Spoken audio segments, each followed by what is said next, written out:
నాకు చాలా చాలా హ్యాపీగా ఉందండి. సో ఎందుకంటే ఒకప్పుడు ఈ బిజినెస్లోకి రావడానికి ముందు శంషాబాద్ ఎయిర్పోర్ట్లో క్యాబ్ నడిపించి సొంతంగా తర్వాత ట్రావెల్స్ బిజినెస్ పెట్టి దాంట్లో 24 లక్షల అప్పులు అయిపోయి ఇంకా అప్పులు కట్టలేని పరిస్థితిలో సూసైడ్ చేసుకుందామన్న వ్యక్తిని, కానీ వెస్టీజ్ అవకాశం వచ్చినప్పుడు నేను కూడా ఫస్ట్ టైం నమ్మలేదు. కానీ ఆ ప్రోడక్ట్ వాడిన తర్వాత ఫ్రీ జాయినింగ్ కదా అని చెప్పి జాయిన్ అయ్యి ప్రోడక్ట్ వాడి బాగుండి మా అప్లయన్స్ మీటింగ్ రమ్మంటే ఆ మీటింగ్కి వెళ్ళి ఒక నిర్ణయం తీసుకున్నాను. ఆ నిర్ణయం తీసుకున్న తర్వాత ఇది నాకు సరైన అవకాశం, నేను ఇక్కడ చేయొచ్చు, నాకు ఒక ₹1,00,000 వస్తే చాలు ఈ బిజినెస్లో అని చెప్పేసి నిర్ణయం తీసుకొని కష్టపడ్డాను. చాలామందికి చెప్పాను, చాలామంది నమ్మలేదు.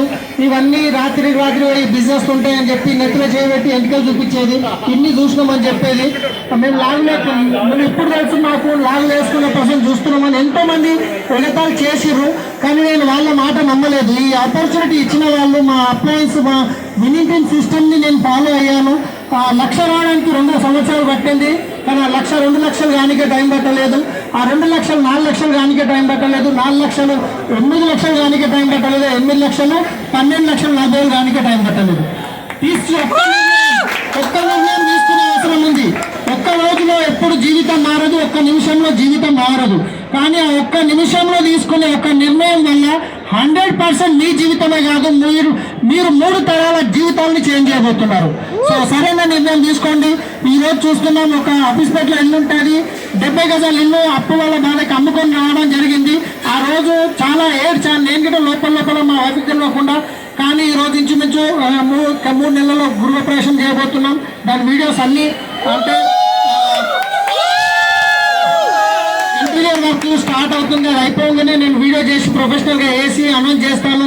సో ఈరోజు చూస్తున్నారు 70 లక్షల పైన కార్ తీసుకోవడం జరిగింది. సో ఒక టాక్సీ డ్రైవర్గా పనిచేసి ఎంతో మందితో తిట్లు తిన్నాను, దెబ్బలు కూడా తిన్నాను. ఎందుకంటే డ్రైవింగ్ ఎట్లుంటుందంటే ఆకుపోయి ముళ్ళు మీద పడ్డా, ముళ్ళు పోయి ఆకు మీద పడ్డా, రంధ్రం ఎవరికి ఆకుకే. నేను సరిగా పోయి ఎదుటొచ్చి వ్యక్తిని ఎవరన్నా కింద పడిపోయినా పక్కకు పోయేటోడు వచ్చి నన్నే కొడుతున్నాను అనమాట. అలాంటి వ్యక్తి రోజు 70 లక్షల కారు తీసుకున్నాను. ఇది నేను తీసుకున్నాను గర్వంగా చెప్పట్లేదు. ఇక్కడ ఉన్న ప్రతి ఒక్కరు నిర్ణయం తీసుకుంటే తీసుకోవచ్చు. గుర్తుకొచ్చిందంటే వెంటికలు లేచి నిలబడాలి. 100% మీరు ఇక్కడ తీసుకోవచ్చు. ఈ వీడియో పంపిస్తున్న వాళ్ళతో మాట్లాడండి, సరైన వ్యక్తి మీకు ఈ బిజినెస్ లో సపోర్ట్ చేయడానికి. So thank you. మా అందరు అప్లైన్కి పాదాభివందనం. ఎస్పీ భార్య సార్కి అందరికీ థ్యాంక్ యూ.